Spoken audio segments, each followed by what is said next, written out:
सही है।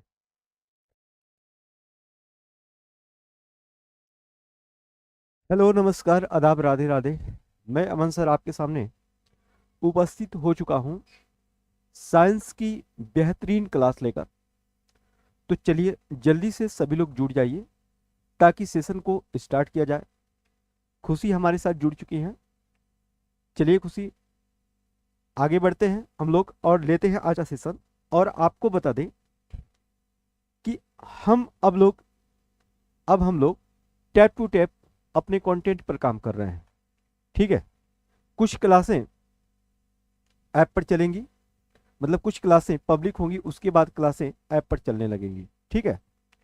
तो आज हम स्टार्ट करेंगे फिजिक्स यानी भौतिक विज्ञान स्टार्ट करेंगे। तो चलिए आइए समझते हैं क्या है भौतिक विज्ञान और इससे जुड़ी सारी संबंधित बातें हम लोग करते हैं। ठीक है। चलिए, तो आप यहां पर हेडिंग बनाएंगे क्या? भौतिक विज्ञान। ठीक है। चलिए, भौतिक विज्ञान यहां पर आप लिख लेंगे, भौतिक विज्ञान। ठीक है। चलिए, और भौतिक विज्ञान को इंग्लिश में आप क्या बोलते हैं आप जानते ही हैं। ठीक है। फिर भी यहां पर आप नोट डाउन कर लीजिए, फिजिक्स।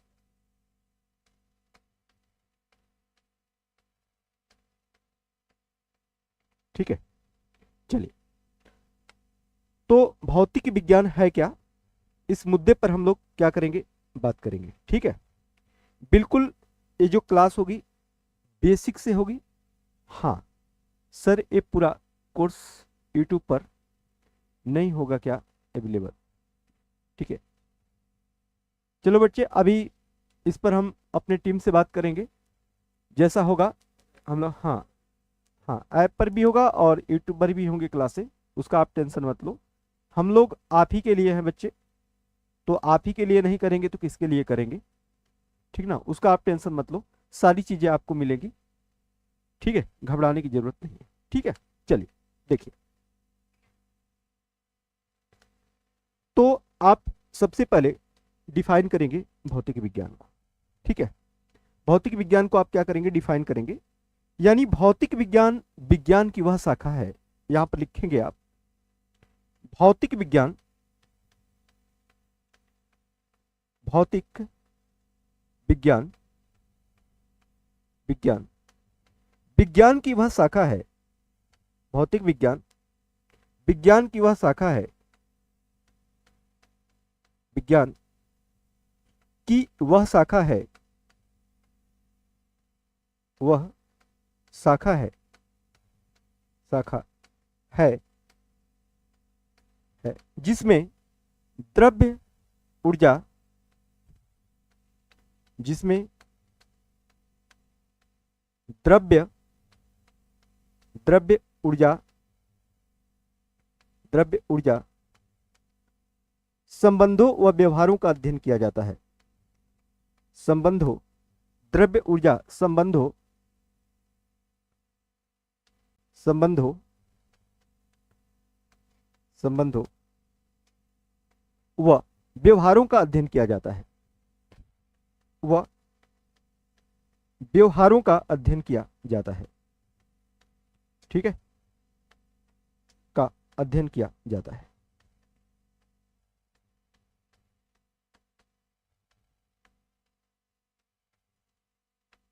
ठीक है। यानी भौतिक विज्ञान विज्ञान की वह शाखा है जिसमें द्रव्य ऊर्जा संबंधों व व्यवहारों का अध्ययन किया जाता है। ठीक है, यहां तक बात क्लियर है क्या? यहां तक बात क्लियर है बच्चे? ठीक है।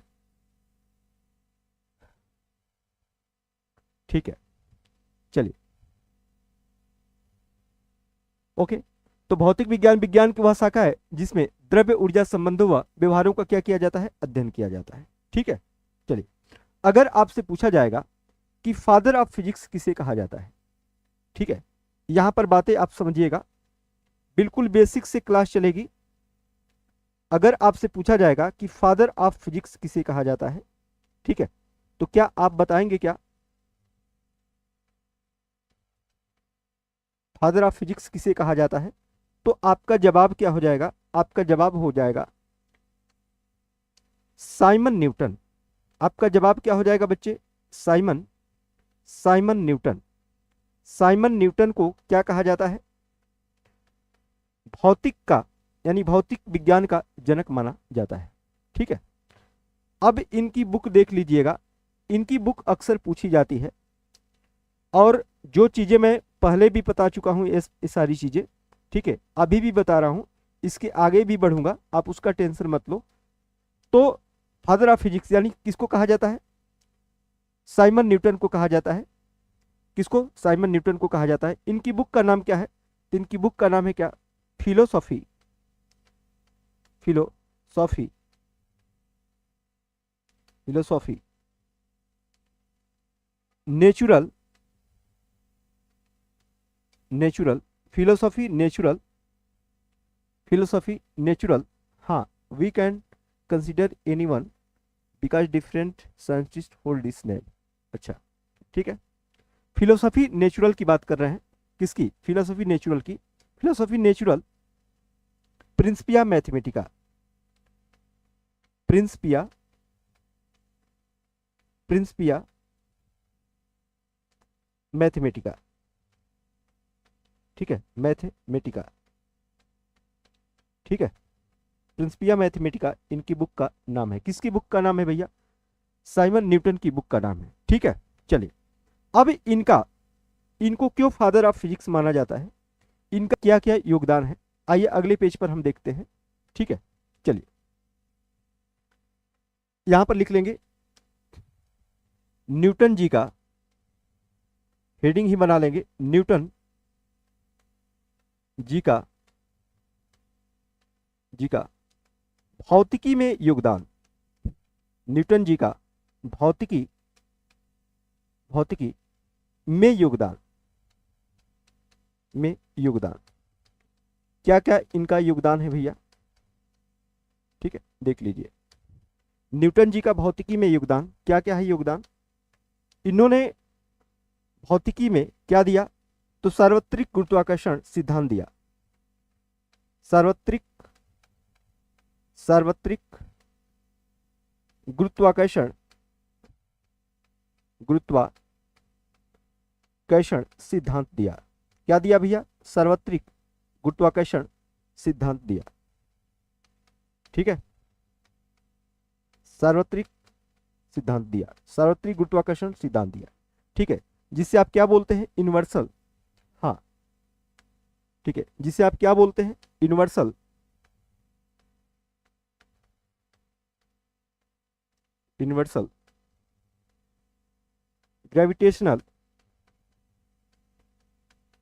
Gravitational theory. ठीक है, यूनिवर्सल ग्रेविटेशनल थ्योरी कहते हैं। इन्होंने ही बताया था कि जो सूर्य का प्रकाश है, सूर्य का प्रकाश, हाँ, 7 रंगों से मिलकर बना है। इन्होंने ही बताया था कि सूर्य का प्रकाश कितने रंगों से मिलकर बना है? 7 रंगों से। इन्होंने ही बताया था कि सूर्य का प्रकाश और सूर्य का प्रकाश कैसा होता है भैया? सूर्य का प्रकाश श्वेत होता है, व्हाइट होता है। सूर्य का प्रकाश श्वेत यानी 7 रंगों से मिलकर बना है। 7 रंगों से मिलकर बना है।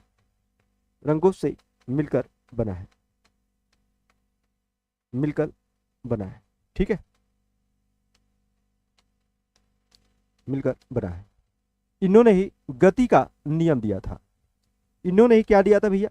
इन्होंने ही गति का नियम दिया था। यहां पर लिख लेंगे गति का नियम इन्होंने ही दिया था। गति का नियम इन्होंने ही दिया था, यानी लॉ ऑफ मोशन इन्होंने दिया था। लॉ ऑफ मोशन इन्होंने दिया था। ठीक है, लॉ ऑफ मोशन इन्होंने ही दिया था। ठीक है, और भी इनको माना जाता है, जैसे इन्होंने प्रकाश कड़ी का सिद्धांत दिया था। इन्होंने क्या दिया था भैया? प्रकाश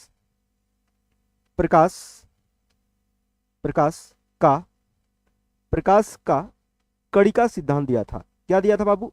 प्रकाश का कड़ी का सिद्धांत दिया था।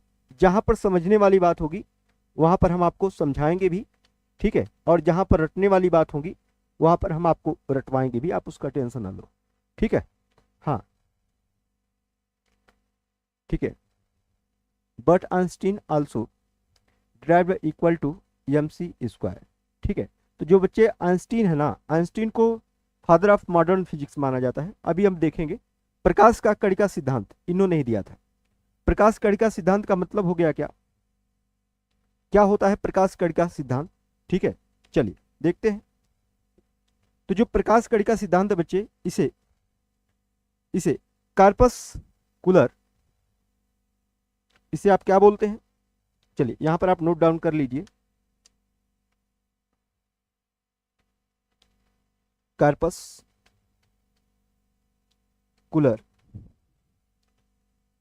Theory of light, theory of light कहते हैं, ठीक है। कार्पस्कुलर थ्योरी ऑफ लाइट कहते हैं किसको, प्रकाश कड़ी का सिद्धांत को। इसके अलावा भी इन्होंने कैलकुलस पर बात की है, इसके अलावा इन्होंने बाइनोमियल थ्योरम पर बात की है, ठीक है। तो बहुत सारे योगदान है न्यूटन जी का भौतिकी में, ऐसे ही नहीं इनको फादर ऑफ फिजिक्स कहा जाता है, ठीक है। चलिए आइए आगे देखते हैं। अगर आपसे पूछा जाएगा, आपसे पूछा जाएगा कि आधुनिक आधुनिक भौतिकी का जनक किसे कहा जाता है, आधुनिक आधुनिक भौतिकी का जनक किसे कहा जाता है, आधुनिक भौतिकी भौतिकी का जनक किसे कहा जाता है, जनक किसे कहा जाता है। तो आपका जवाब क्या हो जाएगा, आपका जवाब हो जाएगा Einstein, Albert Einstein, Albert Einstein को कहा जाता है क्या, father of modern physics. Albert Einstein को क्या कहा जाता है बाबू, फादर ऑफ मॉडर्न फिजिक्स कहा जाता है, ठीक है। ठीक है चलिए, बहुत अच्छी बात है सिद्धार्थ जी। देखिए, तो आधुनिक भौतिकी का जनक किसे कहा जाता है, अल्बर्ट आइंस्टीन को कहा जाता है, ठीक है। एक बात और, इनकी बुक का नाम क्या है, इनकी बुक का नाम क्या है भाई, तो इनकी बुक का नाम है क्या, तो द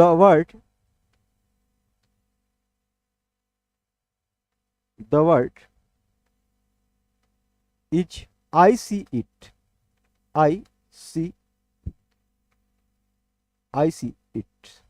इट्स, ठीक है। The word is I see it, इनकी बुक का नाम है। किसकी बुक का नाम है भाई, अल्बर्ट आइंस्टीन का। वास्तव में बता दें कि ये जो बुक है विज्ञान से इसका कोई लेना देना नहीं है।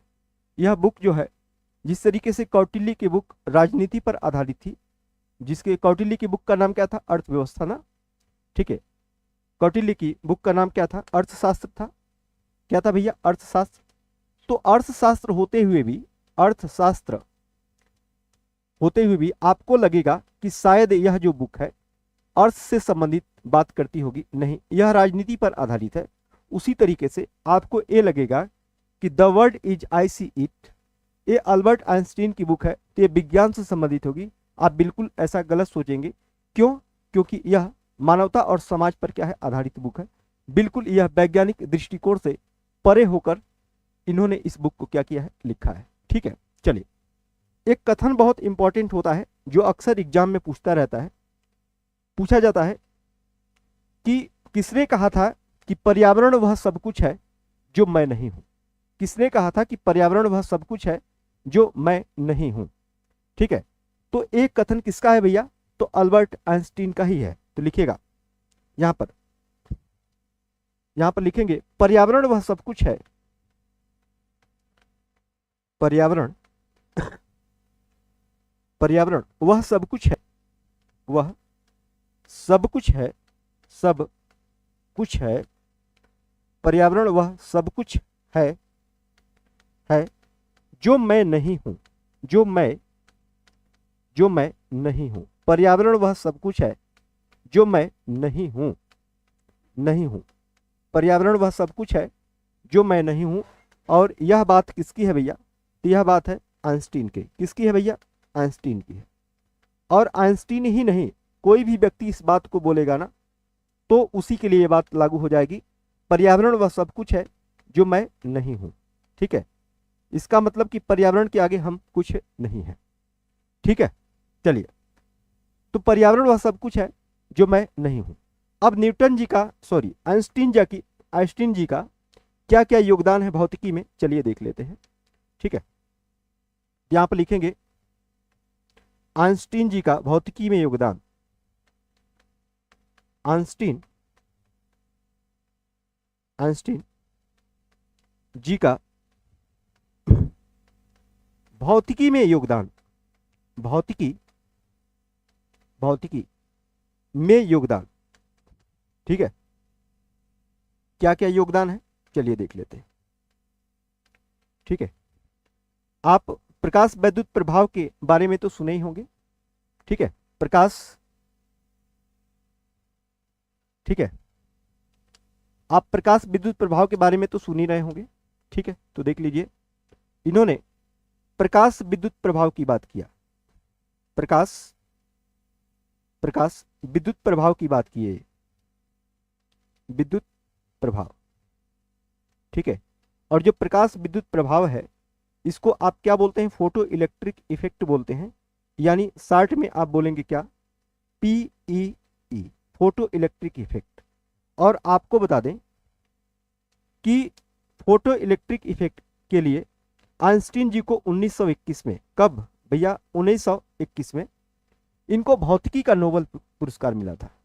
इनको भौतिकी का क्या मिला था? नोबेल पुरस्कार मिला था। ठीक है, भौतिकी का नोबेल पुरस्कार मिला था। चलिए, आप लोग हमको कमेंट करके बताएंगे कि नोबेल पुरस्कार किस तिथि को दिया जाता है। सर आप बहुत अच्छी साइंस पढ़ाते हैं, बेस्ट टीचर आप। ठीक है, थैंक यू। चलो बच्चे बताओ, नोबेल पुरस्कार किस तिथि को दिया जाता है? ठीक है, तो प्रकाश विद्युत प्रभाव यानी फोटो इलेक्ट्रिक इफेक्ट के बारे में किन्होंने समझाया था? तो आइंस्टीन ने। ठीक है, चलिए दूसरी बात, इन्होंने द्रव्यमान ऊर्जा समीकरण दिया था। क्या दिया था बच्चे? द्रव्यमान ऊर्जा समीकरण दिया था। द्रव्यमान ऊर्जा समीकरण दिया था। ठीक है, आप यहां पर नोट कर लेंगे, द्रव्यमान ऊर्जा समीकरण दिया था। किन्होंने? द्रव्यमान ऊर्जा समीकरण दिया था, आइंस्टीन ने ही दिया था। और ये क्या होता है भैया? तो E = mc स्क्वायर होता है, mc स्क्वायर। जहां पर E क्या है भैया? E एनर्जी है, m क्या है? मास है, और c क्या है? स्पीड ऑफ लाइट है। स्पीड ऑफ लाइट है। ओके, चलिए, बहुत अच्छे। तो आइंस्टीन जी का भौतिकी में क्या क्या योगदान है? प्रकाश वैद्युत प्रभाव के बारे में बताते हैं, द्रव्यमान ऊर्जा समीकरण देते हैं, और भी बहुत सारे इनके काम है। एक और काम लिख लीजिएगा, जैसे इन्होंने ही द थियरी ऑफ रिलेटिविटी दिया था। क्या दिया था? द थियरी ऑफ रिलेटिविटी दिया था। ठीक है, चलिए,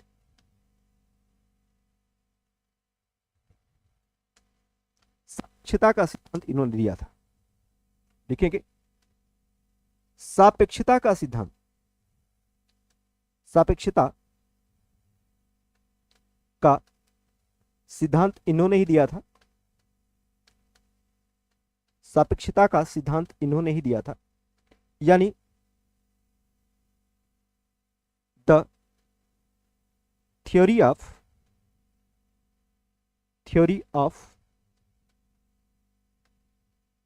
रिलेटिविटी।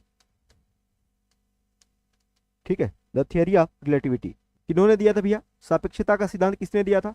तो आइंस्टीन ने दिया था। ये इनके क्या है? महत्वपूर्ण योगदान है। इसलिए इनको माना जाता है क्या? भौतिकी का आधुनिक जनक माना जाता है। किसको? अल्बर्ट आइंस्टीन को। ठीक है, चलिए आगे देखते हैं। अगर आपसे पूछा जाए बच्चे, अगर आपसे पूछा जाएगा कि फादर ऑफ इंडियन फिजिक्स किसे कहा जाता है, लिख लेंगे यहीं पर, भारतीय भौतिकी का जनक, भौतिकी, भारतीय भौतिकी का जनक किसे कहा जाता है? तो भारतीय भौतिकी का जनक कहा जाता है भैया किसको? तो सीवी रमन को कहा जाता है। किसको कहा जाता है? सीवी रमन को। चंद्रशेखर वेंकट रमन को कहा जाता है। रमन को कहा जाता है। क्यों? क्योंकि इन्होंने ही 28 फरवरी, कब? 28 फरवरी 1928 में रमन प्रभाव के बारे में बताया था, रमन इफेक्ट के बारे में बताया था। ठीक है, रमन प्रभाव के बारे में बताया था। अब ये रमन प्रभाव है क्या? रमन प्रभाव, जब कोई प्रकाशिक किरण किसी लिक्विड मीडियम से क्या होती है? क्रॉस होती है, तो अपने रंग में क्या हो जाती है? अपने रंग में एलिमिनेट हो जाती है, मतलब अलग अलग रंगों में बढ़ जाती है। ठीक है, तो इसी को बोला जाता है क्या? रमन प्रभाव। और इस थ्योरी को समझाने का काम किसने किया था? सीवी रमन ने, इसलिए इसे रमन प्रभाव कहा जाता है। और ये थ्योरी कब आई थी? तो 28 फरवरी 1928 को। यही कारण है कि 28 फरवरी को क्या मनाया जाता है? राष्ट्रीय विज्ञान दिवस मनाया जाता है। क्या मनाया जाता है बाबू? राष्ट्रीय विज्ञान दिवस मनाया जाता है। राष्ट्रीय विज्ञान दिवस मनाया जाता है। और आगे बात करें तो इसके लिए रमन जी को 10 दिसंबर कब? 1930 में संयुक्त रूप से भौतिकी का नोबेल पुरस्कार मिला था। इनका एक स्टूडेंट भी इनके साथ था। ठीक है, नरसिम्हा करके था। तो 10 दिसंबर 1930 को इनको क्या मिला था? भौतिकी का नोबेल पुरस्कार मिला था। भौतिकी का नोबेल पुरस्कार मिला था। भौतिकी का नोबेल मिला था किसको भैया? तो भौतिकी का नोबेल मिला था सीवी रमन को। और 10 दिसंबर को ही ये दिया जाता है। और यही कारण है कि 10 दिसंबर को मनाया जाता है क्या? 10 दिसंबर को मनाया क्या जाता है? तो राष्ट्रीय मानवाधिकार दिवस मनाया जाता है। क्या मनाया जाता है भैया? मानवाधिकार दिवस मनाया जाता है। मानवाधिकार दिवस मनाया जाता है। ठीक है, चलिए आप लोग हमसे बताएंगे कि जो नोबेल पुरस्कार है यह अल्फ्रेड नोबेल के याद में दिया जाता है, क्योंकि उन्होंने ही डायनामाइट का क्या किया था? आविष्कार किया था। ठीक है, डायनामाइट का क्या किया था भैया? आविष्कार किया था। आप ये हमको बताएंगे कि क्या 10 दिसंबर का संबंध कोई है क्या अल्फ्रेड नोबेल से?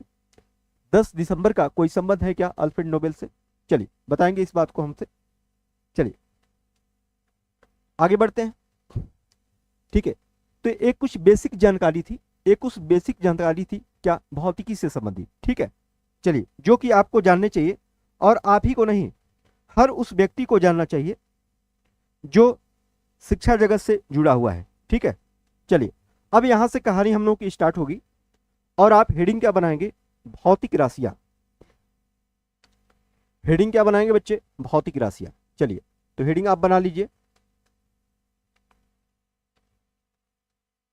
भौतिक राशियां। ठीक है, भौतिक राशियां। इंग्लिश में आप क्या बोलेंगे? इंग्लिश में इसे बोलेंगे फिजिकल क्वांटिटी। क्या बोलेंगे? फिजिकल क्वांटिटी बोलेंगे। ठीक है, चलिए यहां पर लिख लेंगे फिजिकल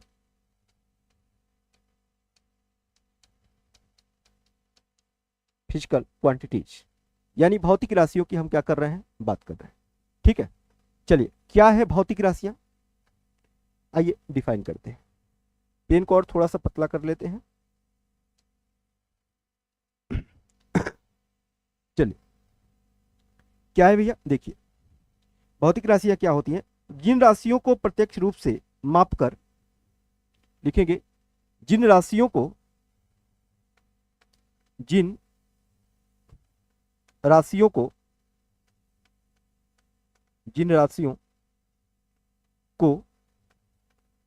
प्रत्यक्ष रूप से मापकर, प्रत्यक्ष रूप से मापकर, जिन राशियों को प्रत्यक्ष रूप से मापकर यानी मेजर करके, मापकर संख्या यानी जिन राशियों को प्रत्यक्ष रूप से मापकर संख्या में व्यक्त किया जा सकता है, उसे भौतिक राशियां कहते हैं। यानी जिन राशियों को प्रत्यक्ष रूप से मापकर संख्या में व्यक्त किया जाता है, व्यक्त किया जाता है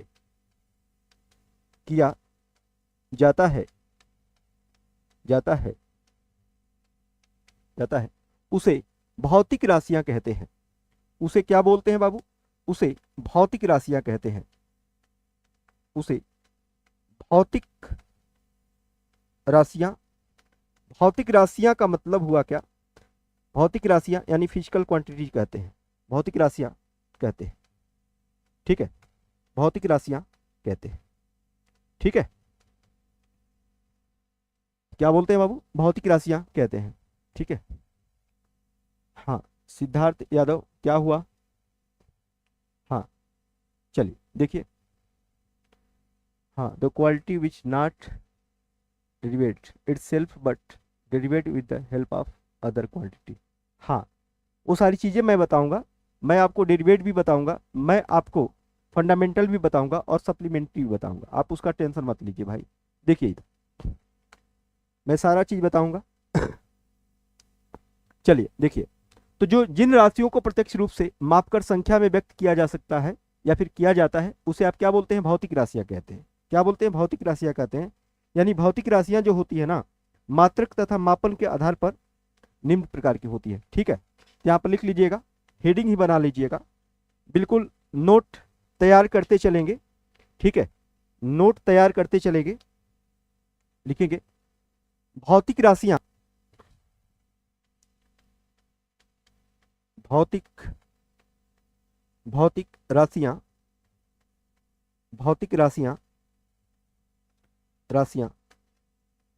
मापन तथा मात्रक के आधार पर, मापन तथा मात्रक के आधार पर, मात्रक के आधार पर मापन तथा मात्रक के आधार पर निम्न प्रकार की होती हैं। निम्न प्रकार की होती हैं। देखिए नोट्स एक प्रॉपर तरीके से बनाएंगे आप, निम्न प्रकार की होती हैं। ठीक है, होती है, क्योंकि हमको आपको रटवाना कम है, कंसेप्ट पर ज्यादा काम करना है। ठीक है, कंसेप्ट पर ज्यादा काम करता है। क्यों? क्योंकि हमको अच्छे से पता है बच्चे कि एक व्यक्ति कंसेप्ट को लेकर सैकड़ों क्वेश्चन सॉल्व कर सकता है, लेकिन सैकड़ों क्वेश्चन पढ़कर एक कंसेप्ट नहीं निकाल सकता। ठीक है, तो इसलिए हम कंसेप्ट पर काम करेंगे। और आपको बता दें कि अगर जो आप टीचिंग एग्जाम से जुड़े हुए हैं तो आपको कंसेप्ट पर ही काम करना होगा, फैक्ट पर काम करना नहीं होगा, फैक्ट पर काम करना नहीं होगा। ठीक ना, तो इसलिए हम लोग कंसेप्ट पर ही काम करेंगे। और जब कंसेप्ट पर काम कर रहे हैं तो चीजों को देखिए। ठीक है, पहला कौन हो जाएगी भैया? तो पहला हो जाएगी मूल राशियां। क्या हो जाएगी? मूल राशियां। अगर आपसे पूछा जाए मूल राशियां कितने प्रकार की होती हैं भैया? भौतिक राशियां मापन तथा मात्रक के आधार पर कितने प्रकार की होती हैं? 3 प्रकार की। कौन कौन सी? एक हो जाएगी क्या? मूल राशियां। मूल राशियां इंग्लिश में आप इसे जरूर लिख लीजिएगा, फंडामेंटल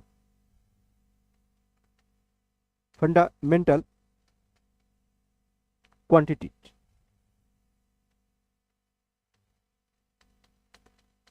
ठीक है, फंडामेंटल क्वांटिटीज। ठीक है, फंडामेंटल क्वांटिटीज। दूसरी कौन हो जाएगी बाबू? दूसरी कौन हो जाएगी? दूसरी हो जाएगी व्युत्पन्न राशियां।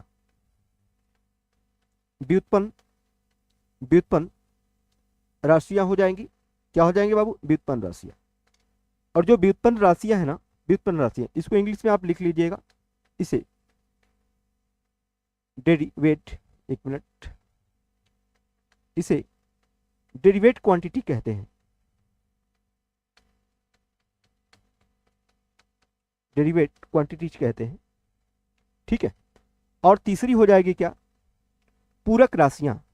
क्या हो जाएंगी, पूरक राशियां, पूरक राशियां, ठीक है। कौन सी राशियां हो जाएंगी बाबू, पूरक राशियां हो जाएंगी। और पूरक राशियां जिससे आप इंग्लिश में क्या बोलते हैं, सप्लीमेंट्री, सप्लीमेंट्री क्वांटिटी बोलते हैं।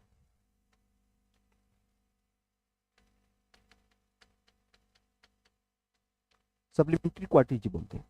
ये होती हैं क्या, आपकी राशियां, मूल राशियां, व्युत्पन्न राशियां और क्या भैया, पूरक राशियां। मूल राशियां और व्युत्पन्न राशियों को जानने से पहले पहले हम पूरक राशियों के ही बारे में जान लेते हैं, ठीक ना। चलिए देखिए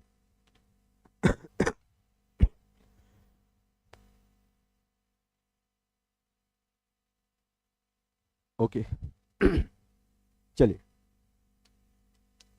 हम किसकी बात कर रहे हैं बच्चे, पूरक राशियों की बात कर रहे हैं। देखिए पूरक राशियां क्या है, पूरक राशियां, ठीक है। चलिए पूरक राशियां जिसे आप क्या बोलते हैं,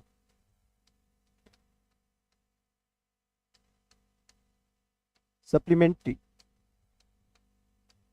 सप्लीमेंट्री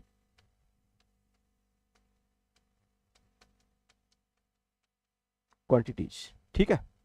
देखिए आपको बता दें कि जो पूरक राशियां होती है ना, वास्तव में देयर आर टू टाइप्स।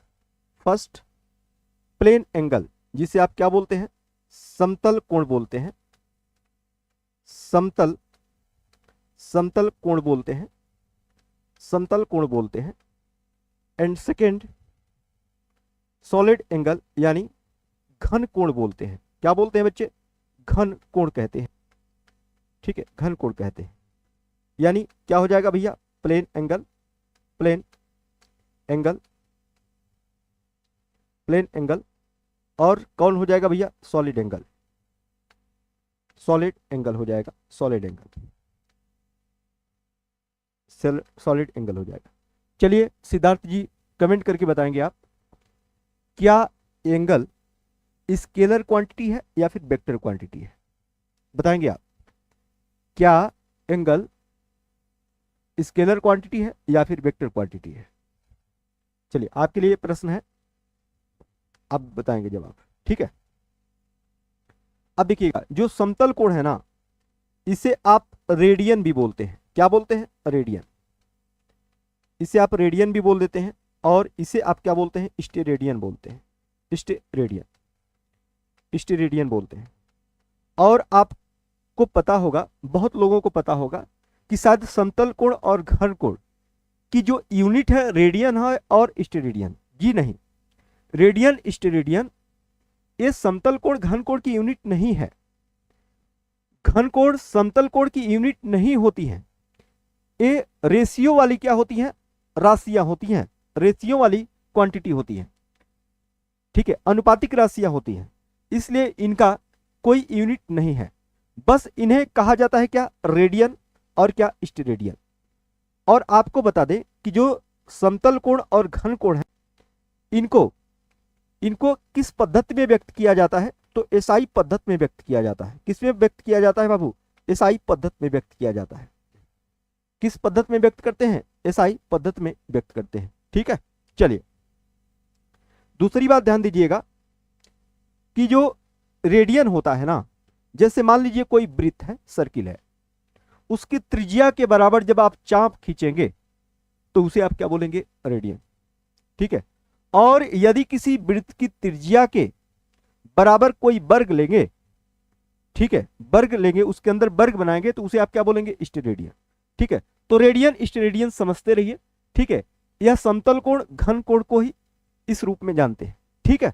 और ये एसआई पद्धति में व्यक्त किए जाते हैं। अभी तक मुझे ऑप्शन नहीं आया, मुझे आंसर नहीं आया कि ये जो कोण है ये क्या है, स्केलर क्वांटिटी है या फिर वेक्टर क्वांटिटी है, बोलिए। चलिए आइए आगे बात करें, हम अन्य राशियों पर बात करें। तो अब आप हेडिंग बनाएंगे क्या, मूल राशियां। क्या बताएंगे बाबू, मूल राशियां। चलिए ठीक है, तो आप यहां पर हेडिंग बनाएंगे मूल राशियां। मूल राशियां। और जो मूल राशियां होती हैं, यानी हम लोग फंडामेंटल क्वांटिटी की बात कर रहे हैं,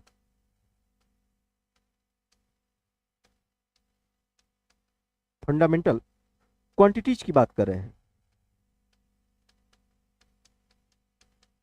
फंडामेंटल क्वांटिटीज की हम लोग बात कर रहे हैं। ठीक है, जो मूल राशियां होती है भैया, यानी इसको हम डिफाइन कैसे करेंगे, वे राशियां जिनको व्यक्त करने के लिए किसी अन्य राशि की आवश्यकता नहीं होती है, उन्हें आप क्या बोलते हैं, मूल राशियां कहते हैं। चलिए तो इनको डिफाइन कर लेते हैं, लिखेंगे लिखेंगे वे भौतिक राशियां, लिखेंगे वे भौतिक राशियां, वे भौतिक राशियां, वे भौतिक राशियां, राशियां जिनको, वे भौतिक राशियां जो जो अन्य राशियों पर निर्भर नहीं करती हैं, अन्य अन्य राशियों पर, अन्य राशियों पर निर्भर नहीं करती हैं, पर निर्भर निर्भर नहीं करती हैं। ठीक है, यानी वे भौतिक राशियां जो अन्य राशियों पर निर्भर नहीं करती, नहीं करती करती मूल राशियां कहलाती हैं, मूल राशियां कहलाती हैं। क्या कहलाती हैं भैया, मूल राशियां कहलाती हैं, मूल राशियां कहलाती हैं, कहलाती है। क्या कहलाती है भैया, मूल राशियां कहलाती हैं। ठीक है, और मूल, लिखेंगे और मूल राशियों के मात्रक मूल मात्रक कहलाते हैं, और मूल राशियों के मात्रक, मूल राशियों के मात्रक, मूल राशियों, मूल राशियों के मात्रक, के मात्रक मूल मात्रक कहलाते हैं। क्या कहलाते हैं बाबू, मूल मात्रक कहलाते हैं। मूल राशियों की जो मात्रक है क्या कहलाते हैं, मूल मात्रक कहलाते हैं, मूल मात्रक कहलाते हैं। ठीक है, क्या कहलाते हैं बच्चे, मूल मात्रक कहलाते हैं। ठीक है, मूल राशियों की संख्या 7 है, मूल राशियों की संख्या, मूल राशियों की संख्या, की संख्या कितनी है बच्चे, तो मूल राशियों की संख्या 7 है। कितनी है, 7 है। अगर कोई पूछे कि मूल राशियों की संख्या कितनी है, तो आपका जवाब क्या हो जाएगा, आपका जवाब हो जाएगा 7। ठीक है, चलिए, यानी वे राशियां जिनको व्यक्त करने के लिए अन्य राशियों की आवश्यकता नहीं होती है, उनको क्या बोलते हैं भैया, मूल राशियां कहते हैं। ठीक है, चलिए, ठीक है, चलिए यहां पर लिखेंगे, लिखेंगे मूल राशियां एवं मूल मूल राशियां, मूल राशियां एवं एवं इनके मात्रक, इनके मात्रक, मूल राशियां एवं इनके मात्रक। ठीक है, मात्रक, मूल राशियां एवं इनके क्या, मात्रक। ठीक है, कोई बात नहीं। एक तरफ आप क्या लिख लेंगे, मूल राशि, एक तरफ आप क्या लिखेंगे भैया, एक तरफ लिखेंगे मूल राशि। ठीक है, यहीं पर आप लिख लेंगे, एक तरफ लिखेंगे क्या, मूल राशियां, मूल राशियां लिखेंगे, और दूसरे तरफ क्या लिखेंगे, मूल मात्रक। क्या लिखेंगे भैया, मूल मात्रक, मूल मात्रक लिखेंगे। ठीक है, मूल मात्रक लिख लीजिए यहां पे। ठीक है, चलिए, मूल राशियां कौन है भैया, तो जो मूल राशियां हैं ना, इनमें सबसे पहले हम बात करेंगे किसकी, द्रव्य, इसमें लंबाई की बात करेंगे, किसकी, लंबाई की। ठीक है, लंबाई, लंबाई, और इसका जो मात्रक होता है वो क्या होता है भैया, मीटर होता है। इसका मात्रक क्या होता है, मीटर होता है, और इसको स्मॉल m से क्या करते हैं, इंडिकेट करते हैं। स्मॉल m से इंडिकेट करते हैं। ठीक है, इस तरीके से लंबाई, लंबाई के बाद आप देख लेंगे क्या, द्रव्यमान। द्रव्यमान, जो द्रव्यमान है, द्रव्यमान का मात्रक क्या हो जाएगा, किलोग्राम। क्या हो जाएगा बाबू, किलोग्राम, यानी किग्रा हो जाएगा। और किग्रा हो जाएगा तो इसको किससे इंडिकेट करेंगे, तो आप इसे इंडिकेट करेंगे केजी से। किससे इंडिकेट करेंगे बाबू, केजी से इंडिकेट करेंगे। ठीक है, लंबाई, द्रव्यमान। उसके बाद समय आएगा, क्या आएगा बाबू, समय आएगा। ठीक है, समय आएगा। और समय को, समय का जो यूनिट होती है वो क्या होता है भैया, समय का यूनिट सेकंड होता है। क्या होता है, सेकंड होता है। समय का यूनिट सेकंड होता है और इसे सेक से इंडिकेट करते हैं। ठीक है, इसके बाद आ जाएगा कौन बाबू, विद्युत धारा। विद्युत धारा आ जाएगा, कौन आ जाएगा, विद्युत धारा। और विद्युत धारा का जो मात्रक है एम्पियर है, एम्पियर है। ठीक है, विद्युत धारा का जो मात्रक है बाबू वो क्या है, एम्पियर है। ठीक है, एम्पियर है। इसके बाद कौन आ जाता है, इसके बाद आ जाता है ताप आ जाएगा। कौन आ जाएगा बाबू, ताप। ठीक है, ताप। और ताप का जो मात्रक होता है वो क्या होता है, केल्विन। क्या होता है, केल्विन होता है। ताप का मात्रक क्या होता है बाबू, केल्विन होता है।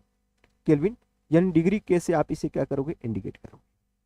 ठीक है, डिग्री के से आप क्या करोगे, इंडिकेट करोगे। इसी तरीके से इसको थोड़ा सा और मैं छोटा कर दे रहा हूं कि सारी चीजें इसमें आ जाए। चलिए, ठीक है, चलिए देखिए यहां।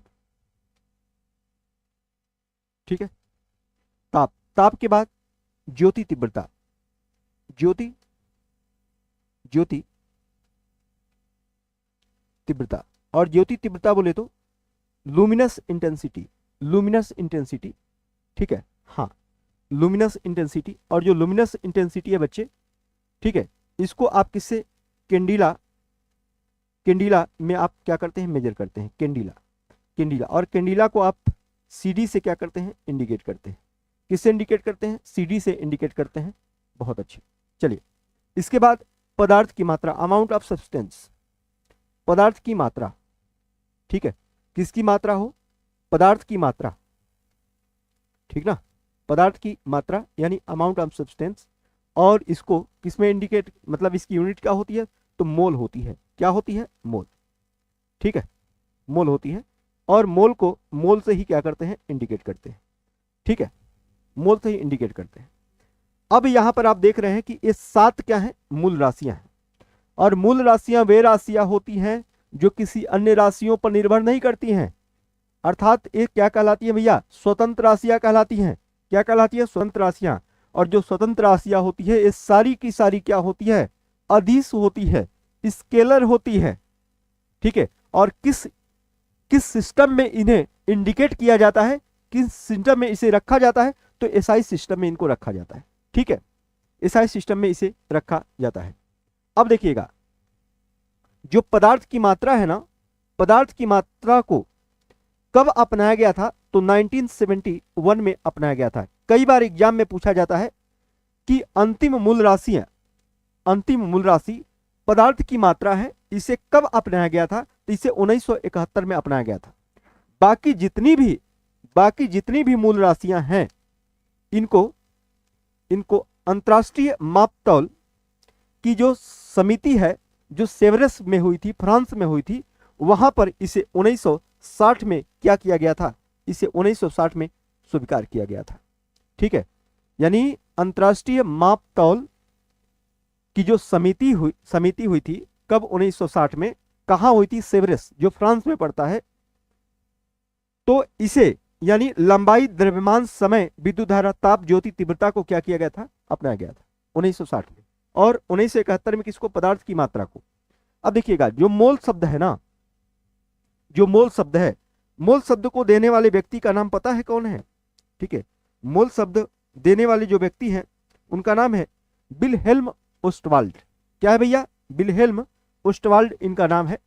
ठीक है, तो यहां पर साइड में कहीं लिख लेंगे, यहां पर लिखेंगे मोल शब्द, मोल शब्द मोल शब्द विल्हेल्म विल्हेल्म ओस्टवाल्ड ने दिया। ओस्टवाल्ड ने दिया। किसने दिया भैया? विल्हेल्म ओस्टवाल्ड ने दिया। ठीक है, यानी जो मोल शब्द है वो किसने दिया? विल्हेल्म ओस्टवाल्ड ने दिया। ठीक है, ओस्टवाल्ड ने दिया। बहुत बढ़िया। चलिए ठीक है, थोड़ा सा इसको डिजाइन के फॉर्म में आप ले लीजिए। ठीक है, चलिए ठीक है, तो मोल शब्द किसने दिया? और एक बात ये भी आपको पता होनी चाहिए कि एक मोल बराबर कितना होता है। एक मोल में कितने अणु होते हैं? एक मोल में कितने अणु होते हैं? तो आप बताएंगे 6.022 इंटू 10⁻23 अणु होते हैं। इतने अणु होते हैं एक मोल में। कितने अणु होते हैं बाबू? ठीक है, तो आप धीरे धीरे हमारे साथ जुड़िए। कुछ भी मैं छोड़ने वाला नहीं हूं, कुछ भी मैं छोड़ने वाला नहीं हूं। जो अभी वीडियो देख रहे हैं उनके लिए भी है और जो बाद में देखेंगे उनके लिए भी है। ठीक है, चलिए ये बातें क्लियर हैं क्या सबको? बोलिए, यहां तक बातें क्लियर है? चलिए आइए आगे बात करते हैं, आगे बात करते हैं। ठीक है, चलिए देखिए, अब हम बात करेंगे किसकी? व्युत्पन्न राशियों की बात करेंगे। ठीक है, तो आप यहां पर हेडिंग बना लेंगे, व्युत्पन्न राशियां। व्युत्पन्न राशियां आप हेडिंग बनाएंगे। क्या हेडिंग बनाएंगे बाबू? व्युत्पन्न राशियां हेडिंग बनाएंगे। इंग्लिश में आपको पता ही है, डेरिवेट क्वांटिटी।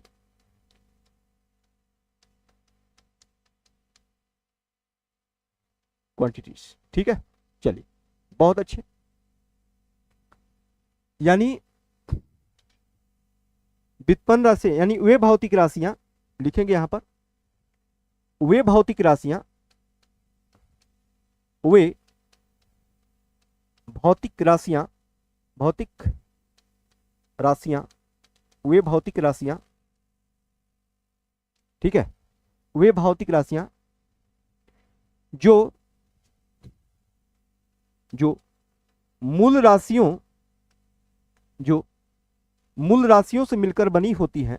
मूल राशियों से मिलकर बनी होती हैं, से मिलकर, मूल राशियों से मिलकर बनी होती हैं, बनी होती है, मूल राशियों से मिलकर बनी होती हैं, व्युत्पन्न राशियां कहलाती हैं। क्या कहलाती है बाबू? व्युत्पन्न राशियां कहलाती हैं। व्युत्पन्न राशियां कहलाती हैं। क्या कहलाती हैं बाबू? व्युत्पन्न राशियां कहलाती हैं। कहलाती है, कहलाती है। क्या कहलाती है? व्युत्पन्न राशियां कहलाती हैं, कहलाती हैं। तथा इनके मात्रक,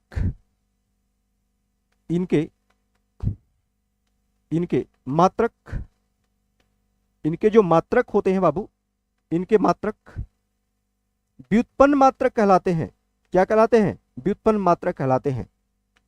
इनके मात्रक व्युत्पन्न मात्रक कहलाते हैं। व्युत्पन्न मात्रक कहलाते हैं। क्या कहलाते हैं बाबू? व्युत्पन्न मात्रक कहलाते हैं। ठीक है, क्या कहलाते हैं? व्युत्पन्न मात्रक कहलाते हैं। बोलिए, क्लियर कि नॉट क्लियर?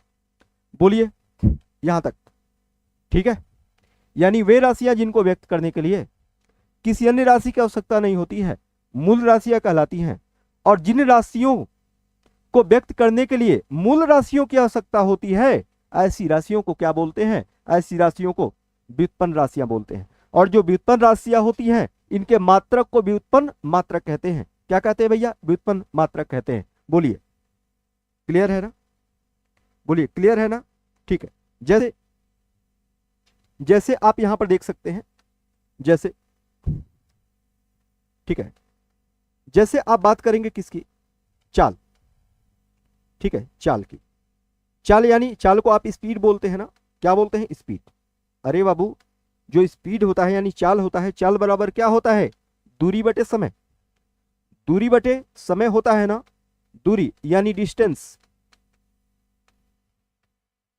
डिस्टेंस यानी डिवाइडेड बाय क्या, समय यानी टाइम, यही तो होता है ना। बोलिए आप ये बताइए, क्या दूरी मूल राशि नहीं है, क्या समय मूल राशि नहीं है? जब दूरी और समय मूल राशि है और इन दोनों से मिलकर चाल बनी है तो चाल क्या व्युत्पन्न राशि नहीं होगी? और जब चाल का मात्रक, जो चाल का मात्रक होता है क्या भैया, चाल का मात्रक दूरी और समय के मात्रक का अनुपात होता है कि नहीं? यानी मीटर, मीटर प्रति सेकंड, मीटर प्रति सेकंड एक ऐसा मात्रक हो जाएगा, तो मीटर प्रति सेकंड मात्रक हो जाएगा बच्चे क्या, व्युत्पन्न मात्रक हो जाएगा, डेरिवेट यूनिट हो जाएगा, व्युत्पन्न मात्रक हो जाएगा। बोलिए हाँ या ना।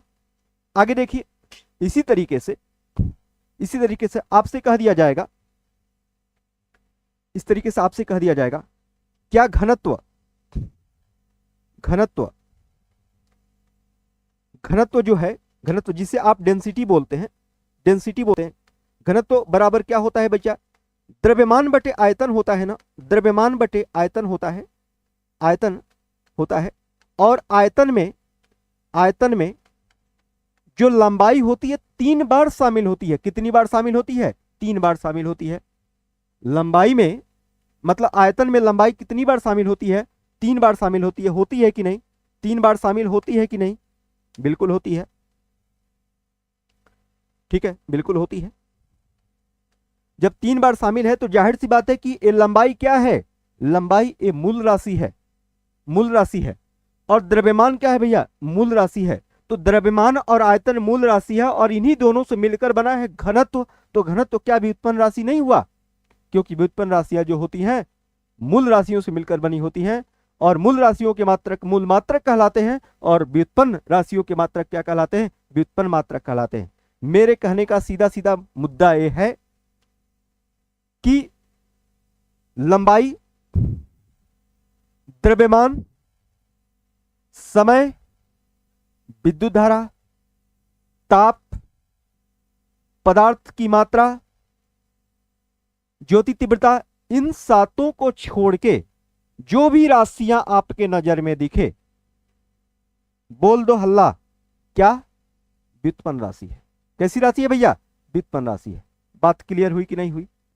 बोलिए क्लियर हुई कि नहीं हुई? तो आज की क्लास बस यहीं तक रोकेंगे, आज की क्लास यहीं तक रोकेंगे।